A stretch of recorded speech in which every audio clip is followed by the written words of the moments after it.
Howdy y'all, Joe Hills here, recording as I was due in Nashville, Tennessee. As you can tell, we've got one of two small turrets set up here, and you know what? Who wants to have one turret when two turrets would be way cooler? So we're going to run up this way, hopefully not getting sliced down or cut down or blown up by any of our foes, zombies or skeletons or creepers, you know.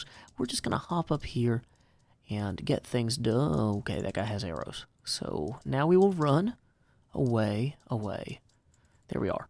So, what I wanted to do today was to work on this wall, and specifically to improve this area a little bit. I want to get in at least the footprint of this turret, which is pretty simple. It's just basically a mirror to that turret. So, we have this go... Actually, that block is in the wrong spot. So, to get this turret looking round, we basically just kind of make it a little round like this. Add a few pixels. Like, if pixels were blocks, then, you know, their stocks would be up. Anyway, so we might add some windows to these turrets in the long term. But we're just trying to get these to a height that they show up on the map as visually distinct, which they do now. So we'll just light this up for the time being, and then get being on our way. We've got a box full of nothing that we want to grab. Oh, and look at this. We're including little extra grass blocks here already, improving our paths. Anytime you can make life a little easier for yourself or others, you know, try to do it. So there we go. A little bit of extra grass blocks. Just getting this done. Why carry them around? I don't need them. The ground needs them. So here's what we're going to do. We're going to go ahead and empty this and head over to the sand area, see if anything cool is happening or hipping on over there, and then run back here, hopefully finish the rest of this wall, and as much of this segment over here as we can. Like, we've already got a lot of the black concrete powder in, but we only have so much of the light gray and very little of the normal gray left. So, time skip. If there's a question as to how low a Suma can go, I mean, apparently it's down to here. But I think this is glass. I'm terrified to step on this. This is... man, too spooky for me. Terrifying. Anyway, I think that this way will take us to the end portal in Mining Desert. Hey, good thing I brought a boat. Oh, this is not a good plan. Dang it. I thought that was a good plan. Anyway, see you there. Man, somebody must have just trashed this. Oh well, here we go. Way better. Okay, so here we are back in the Mining Desert. As you can tell, some of the sand is already missing. Okay, lots of the sand is already missing. But I've got an island over out this way that I've been mining out with my magic shovel. And I've got a whole extra magic shovel in my bag, or box, or what have you. I should rename my box my bag so you guys don't have to correct me in the comments. That would be awesome. Anyway, here we go. Shovel time. Sand will be mine. Let's all go for a sandy climb. I don't know. Time skip. Well, as you can see, I've already collected plenty of sand, so I'll save you the burden of the majority of my time spent mining. I don't want you falling asleep on me, even though I might fall asleep on me. You know what? Last night was Thursday night here in Tennessee. Don't know when you're watching this. It depends on your local calendar, how many days of the week you have. If you're French Revolutionary, you might still be on the metric calendar. Although, I hear that the revolution has ended and they're switching back to the traditional 7-day calendar. But you know what? That's not really my business to tell you how to count your days. But I will tell you that I count my evening last night kind of wasted. Not in the alcoholic sense, but in the what a misuse of time sense. Because, you know, we send these people to Congress to represent us. The whole point of representative democracy is that when you have a big enough government, you elect people that you trust to make decisions and listen to their constituents and kind of save everyone the trouble of going to Washington to vote on everything all the time and worrying about everything all the time. Okay, you know, maybe I didn't vote for the two senators in particular that are currently, you know, representing Tennessee, but you know, even it's not like a petty thing where it's like, oh, the person I voted for lost, so these people don't represent me. They represent our entire state. And I understand that they are not always going to vote the way I want them to vote. Because, once again, I voted for somebody else. That's just the nature of it.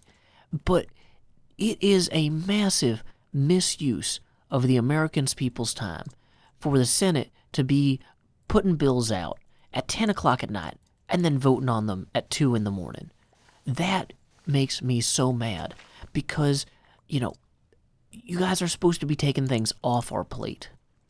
You know, you're supposed to be going to Washington so that we don't have to worry about it. That's the point of you saying, oh, I'm a good man, I'm smart, I listen to you, and I'm going to represent you. Like, if you're making decisions in the middle of the night without telling anyone well in advance, it kind of seems like you might be doing something wrong. And then people do have to watch you. We have an obligation as a citizen, or as a citizenry, I suppose, to keep our leaders accountable to their constituents. And when you guys have these meetings and votes in the middle of the night, it does not speak well for you. Plus, it's a massive drain on everyone else's time. You know, like, a lot of us have jobs that we have to go to. You know, as somebody who listens to their constituents, you probably realize wages are important for the purchase and attainment of shelter and, nutrition, dietary satiation, however you want to put it. These are things that people have to do. Like, we cannot just go to work exhausted, dang it. Because then we make mistakes like that, like not hearing that guy. Where did that guy come from? I don't know. Anyway. So, if I seem a little tired today, it's because I'm tired of politicians thinking that just because they get to make the law, that they, are the law. Like, guys, you are people like us. And I know that there's a lot of arguments back and forth about John McCain lately. But I think one of the most important things he's done in the last few days has been to argue that the executive branch is just as powerful as one senator, basically. And he's gone out of his way to drag Pence into the chamber twice to vote over stuff that Pence shouldn't have necessarily had to vote on. You know, basically, if McCain had voted the other way, Pence wouldn't have needed to show up. Or if McCain hadn't pretended he was going to vote a certain way. Anyway, McCain is just messing with Pence on purpose to point out that, like, hey, the executive keep thinking that they're the boss of the Senate, but they're equals with the Senate. They're different, but they're not above us. They're like us. And this is a lesson I think maybe the Senate needs to learn. That, hey, we go to work and we get things done, and we trust you guys to do things in an accountable way to your constituents. And when you guys don't, operate during normal business hours for some reason, it really gives the impression that, we can't trust you, and then we can't go to work, and we can't get things done as efficiently or quickly as we should. I mean, I still went to work today, but I was going to go to bed, 3 or 4 hours before I actually went to bed. Now, is this irresponsible of me? Arguably, to some degree, yes. But on the other hand, I have not only, I have multiple competing obligations here. Luckily I wasn't too far behind on sleep otherwise, or I would have just gone to bed. But, I felt like, okay, I can still go into work tomorrow, but I have to watch what happens because I don't trust the after-the-fact reports entirely. I want to see it live so that I can draw my own conclusions before reading other people's evaluations. And I don't know. It's just really frustrating when I want to focus on doing a good job for my employer, being supportive of my family, helping my wife through grad school, all these other things. And then Congress is just like, hey, man, we're about to do something really crazy. You better not go to sleep. It's one more thing to worry about. And I will admit, 100%, I maybe could have spent that time watching the C-SPAN stream and working on Twitter, or reading Twitter, a little bit better. I realized this morning when I woke up and I had to make my lunch, oh, I should have made my lunch last night while I watched Twitter. Oh, I should, you know, I need to iron a shirt. Oh, I should have ironed my shirt last night when I was watching Twitter. Oh, I should have done this and this and this. There's a million things that I could have been doing, but I was just giving this my entire attention because I was so tired by that point. I could barely split my attention anyway. But this really speaks to planning in general. You know, if you have a background noise to-do list, like, hey, if I end up staying up late to watch C-SPAN, you know, here's 5 things that I should maybe work on in the meantime. Like, I could have been digging up the sand then. I was so tired, it didn't occur to me to play video games. I'm just sitting there watching C-SPAN for 3 hours. This probably shouldn't be here, but maybe it should. Oh, yep, not removing that. Anyway, thank you, Asuma, for building a beautiful space for me to look at. I already feel a little bit better. But where was I? Oh, yeah, the Nether. Oh, is this not even, like, walled off? That seems dangerous. I'm fleeing before I accidentally set myself aflame. But, yeah. Anyway. I could have done better. I acknowledge that. But I didn't. Oh, I should have shaved, too. But, yeah. So, one of the things I'm trying to get better at is being more proactive about planning to be... Like, usually I like to say, like, oh, I'm going to do this thing at the time that I know I can do it optimally. But I need to look at opportunities to do things when I'm not as efficient. Like, if I'm in a situation where I'm only 10% as efficient, or 25% as efficient, or 50, what could I be doing? You know what? If it took me an hour to make those sandwiches while I was watching Twitter and C-SPAN, it still would have saved me a few minutes this morning. There's no penalty for slow sandwich making. I could have been doing that. You know, could have been ironing. Now, you know, with digging out the sand, there would have been a chance that I would have run into some mobs or something, so maybe I'd rather have done that while recording, but still. Where are we going? We are going back to the wall. We are going to get some stuff built in our castle. Hey, Unstable Stable, is my horse here, or did I leave him there? Dang it. I'm bad at horse ownership. I'm clearly not responsible enough. Dang it. Okay, so let's just run on back and get some things done. Time skip. Well, I've dropped off our 2 inventories full of sand over there, and now it's time to grab some gravel. You know, trying to think, like, sometimes I feel like I shouldn't just sit here and complain. And maybe I don't sit here and complain, but I'm always so neurotic that I spend too much time complaining. Now I'm complaining about my complaining, which might be unwarranted. Which, as I said before, is when a judge does not acknowledge that there is a validity to my claim. So, where was I? Judging myself. Who am I to judge me? Maybe you guys should judge me. Let me know in the comments if you think I'm too whiny about this stuff. But, seriously, I want a government that works. It's not like... Anyway, I'm happy about the results of the vote. Let's maybe just be positive for a second. Maybe that's what I don't do enough of, is say, like, in this case, it worked out. The results of the vote saved a lot of problems for a lot of people. This was a ill-conceived plan at best that was rushed through. We have opportunities now for people to create better plans. Like, it was to the point where the Senate was just like, well, if we pass any bill, this can go into reconciliation in the House, and then we'll discuss it with the House, and we'll fix it across the 2 chambers. And then the House was just like, oh, actually, we just passed emergency rules so that we can take whatever bill you pass and just gavel on it. And as long as we can get the votes, which we have, we'll just do that. And some of the senators were like, wait, you guys can't just pass the same bill we passed because then it will become law. Like, it's like, guys, this is how this works. Don't pass a bill if you don't believe in the contents of the bill. It is a bad idea. Like, oh, sorry. Now I'm complaining again. Too much ranting. Okay, yeah, here we go. More gravel. Gotta keep an eye on this silk touch shovel so I don't wear through it. But things I am excited about. I am excited about seeing some of my friends in November. PAX Unplugged. I gotta say, one of the things about getting old, like, not like I'm super old. My daughter asks me sometimes, when she found out that people died of old age, she's like, Daddy, are you old? And I didn't know that was the context. I'm like, yeah, I'm a lot older than you. And she's like kind of upset. It's like, well, don't worry, I'm not old enough to die of old age immediately. You know, it'll be something else. But anyway, so she's just,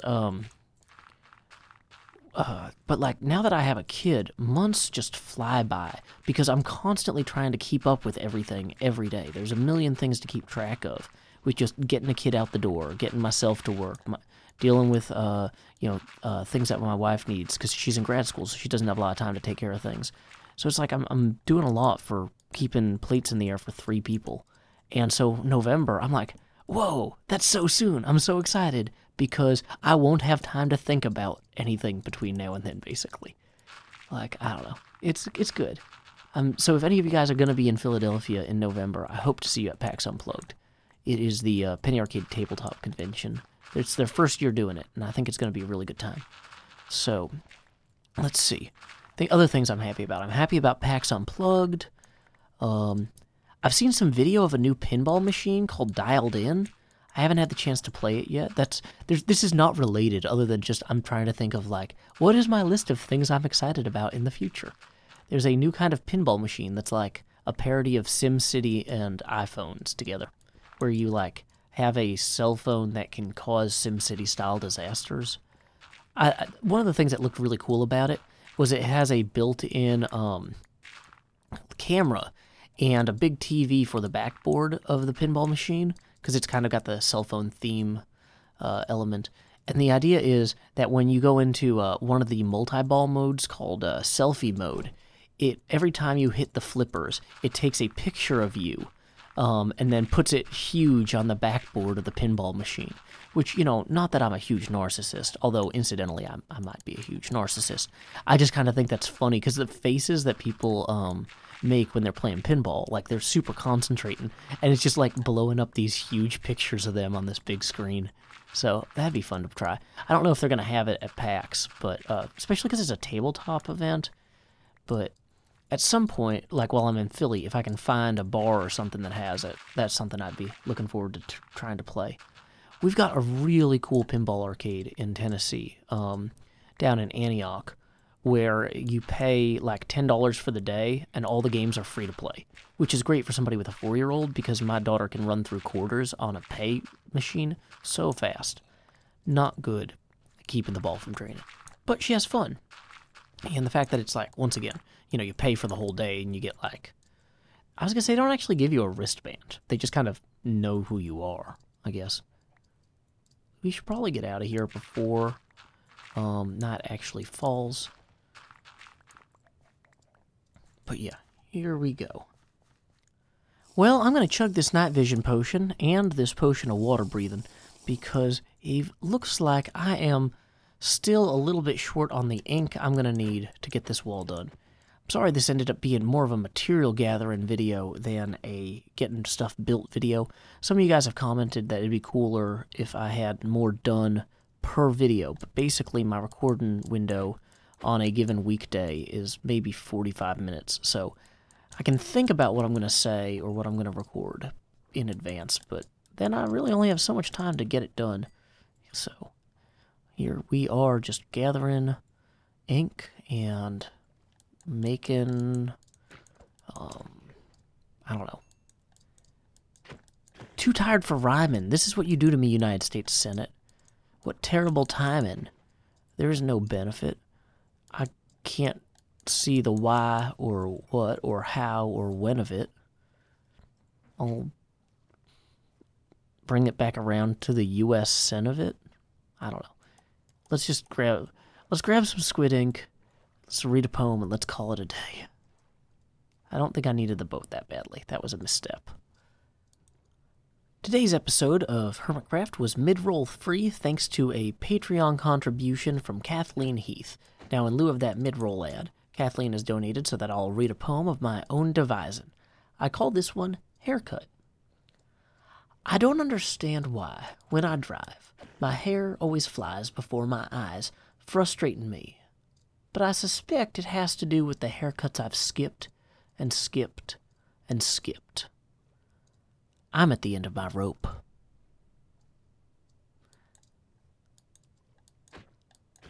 Until next time, y'all, this is Joe Hills from Nashville, Tennessee. Keep adventuring.